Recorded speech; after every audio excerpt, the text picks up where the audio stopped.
10:18, Daf Yomi. We're on Daf 19b of Makot. Makot 19b, and as stated in the previous Daf, the gematria of Makot and Yud Tet, or Makot 19, equals 485. 485 equals either Min HaShemayim or Hakol MiShemayim. So, Ta'ut, mistake, also equals 485. So the idea is that mistakes are only partly our fault and partly it's outside of us as well. That's the idea. And with that, let us start with Yutet Amud Bet of Makot with the word Tanich Laman Damar Basalam and Nazlinan. And Laman Yom and Basalam is in Maik. The Gemara asks, this works out well according to the one who says, in determining whether a derivation involves consecrated matters or whether it involves non-sacred matters, we follow the matter that is derived from a matter derived from juxtaposition. Since in this case the matter derived is second tithe produce, which for these purposes is non-sacred, its halachic status may be derived from juxtaposition with the halachot of sacrificial matters. But according to the one who says that we follow the matter that teaches, meaning from which the halacha is derived, what is there to say? The status of second tithe produce may not be derived by means of juxtaposition from the status of the firstborn offering, which itself was derived from the blood of the offering, because the firstborn offering is a sacrificial matter. Dam ubasar chadamir sahi. The Gemara answers, this is not a matter derived from juxtaposition, as the status of the firstborn offering is not derived from the status of blood. Blood and flesh are one matter. There is only one derivation in this case, which is that the status of second tithe produce is derived from the status of the blood and the flesh of the firstborn. The blood and the flesh of the firstborn.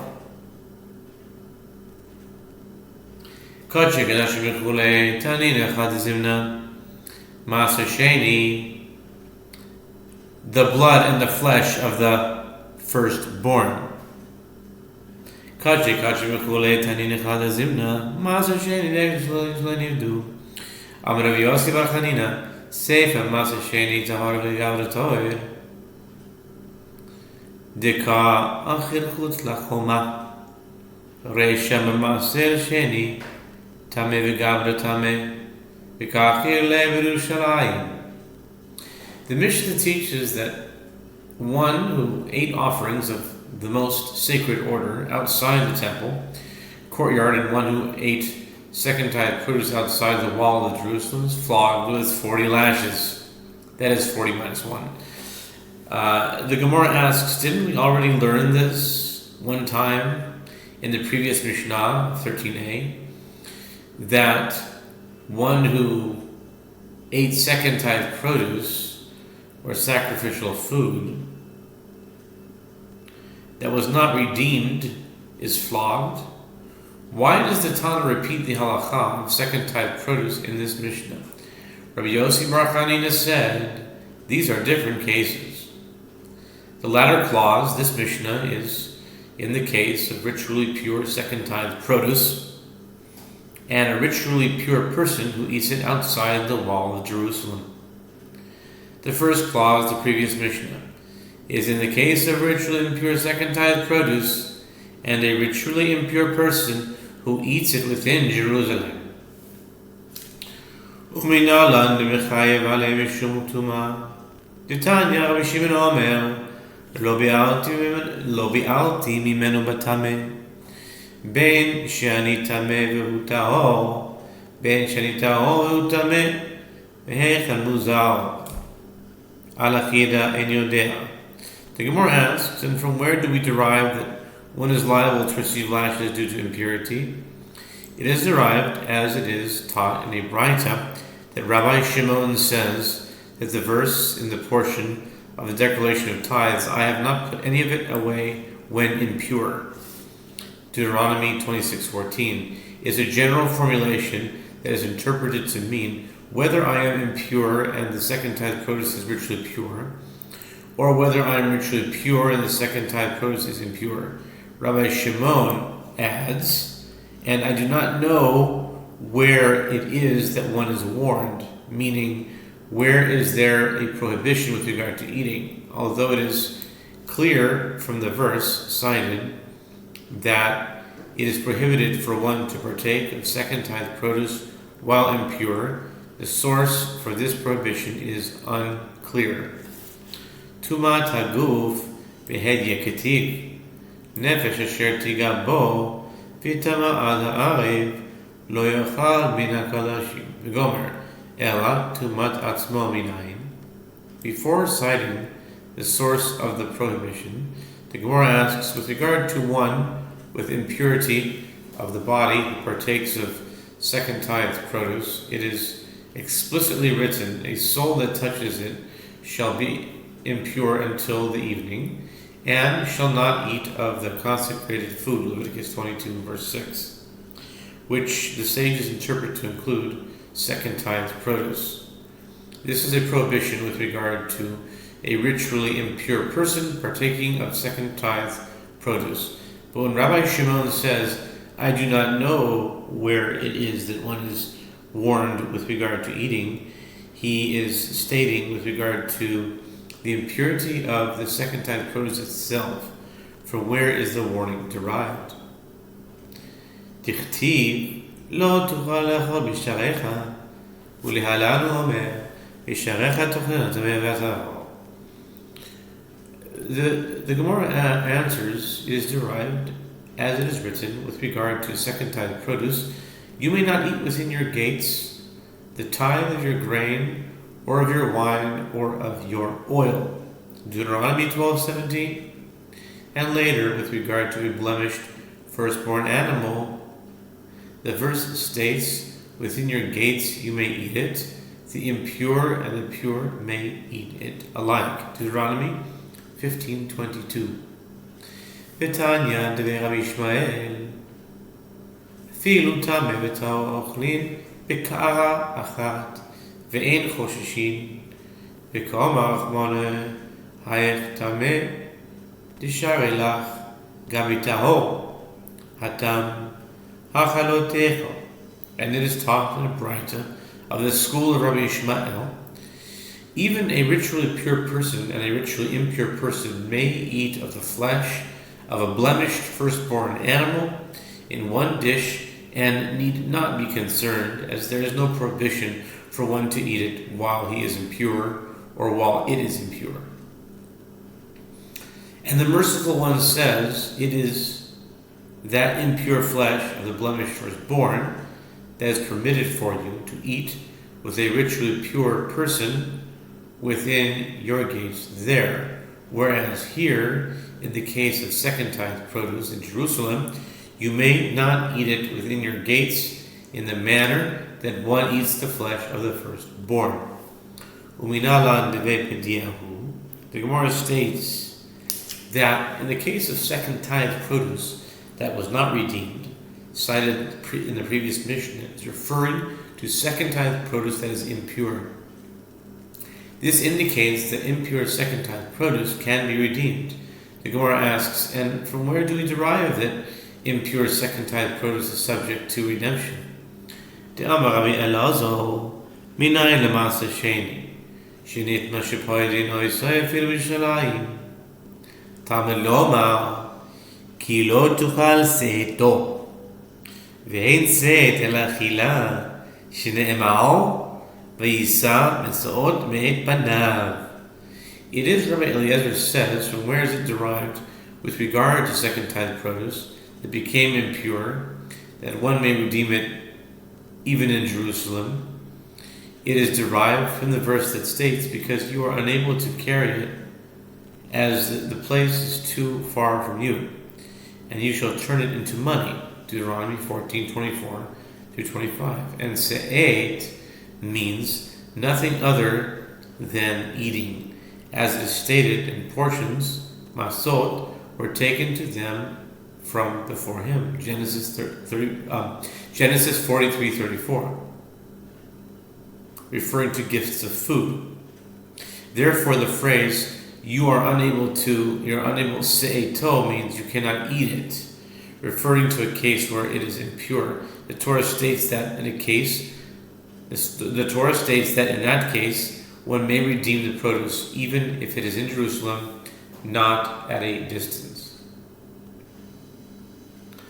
Amar Rabbi Amar Rav Asi, minayin namaser she'eni tahol shepoedi noisoi, afilu b'siya achas chutz lachoma, shene'emar ki lo tuchal se'eto, ha'mibayale k'derabbi Elazar. The Gemara cites another related interpretation. Rav Bivai says, the Rav Asi says, from where is it derived with regard to ritually impure second tithe produce, that one may redeem it even if it is once dried outside the wall of Jerusalem, contrary to the plain understanding of the verse, as the plain is too far from you? It is derived, as it is stated, because you are unable to carry it, se'eto, indicating that if there is any reason that one is unable to carry the produce and bring it into Jerusalem, he may redeem it regardless of its distance from Jerusalem. The Gemara objects that verse is necessary to derive the halacha of Rabbi Elazar that one may redeem impure second tithe produce even in Jerusalem.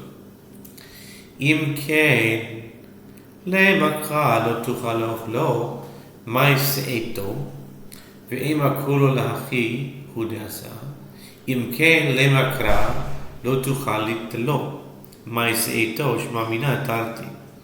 The Gemara answers, if so, that the verse is required to derive only the halacha of Rabbi Elazar, then let the verse state explicitly, you are unable to eat it. What is the reason that the verse employs the term se'eto? The Gemara objects and say that the term comes entirely for this purpose, to teach that one may redeem the produce even if it is not far from the city, and nothing is derived with regard to impure produce. The Gemara answers, if so, let the verse state, you are unable to take it. Why does the verse employ the term se'eto? Conclude. Se'eto equals 707. Oh, nice. Gozlan. And nothing is derived with regard to impure produce. The Gemara answers, if so, let the verse state, you are unable to take it. Why does the verse employ the term se'eto? Conclude two conclusions from it. One may redeem ritually pure second tithe produce, even if it is just outside the walls of Jerusalem. And one may redeem ritually impure second tithe produce even in Jerusalem. Yetiv Rav Chanina bar Yehoshua, tikam bailu, apit Yerushalayim ma'u. Pshita hu b'chutz masor b'fnim, kalatuhu mechitzot, hu b'fnim masor b'chutz ma'u. In connection to the discussion of where one may redeem second tithe produce, the Gemara relates, Rav Chanina and Rav Yehoshua sat, and a dilemma was raised before them. If the second tithe produce is at the entrance of Jerusalem, what is the halacha? Can one redeem it there? The Gemara elaborates, it is obvious in a case where one is outside Jerusalem and his burden of second tithe produce is inside Jerusalem. The tithe is admitted by the walls of Jerusalem and its status is that of produce that entered the city. But in a case where one is inside Jerusalem and his burden of second tithe produce is outside Jerusalem, what is the halacha? Tana lehu ahu saba de Rabbi Shimon ben Yochai ki alchik mimcha makom miluecha. A certain elder taught them a braita, a school of Rabbi Shimon ben Yochai, as it is written, as a place is too far from you. Ki yarchak mimcha makom. Deuteronomy 14:24. And the term mimcha is interpreted as from your fullness, mimiluecha, indicating that the person and all his appurtenances, including the burden he bears, if any part of him or his appurtenances is inside the city, it is as though he is entirely inside the city, and therefore he may not redeem his second tithe produce. Boy Rav Papa related a dilemma. Naki lebekanyamai take. Rav Papa raises a dilemma. If one is holding the second tithe produce on a reed,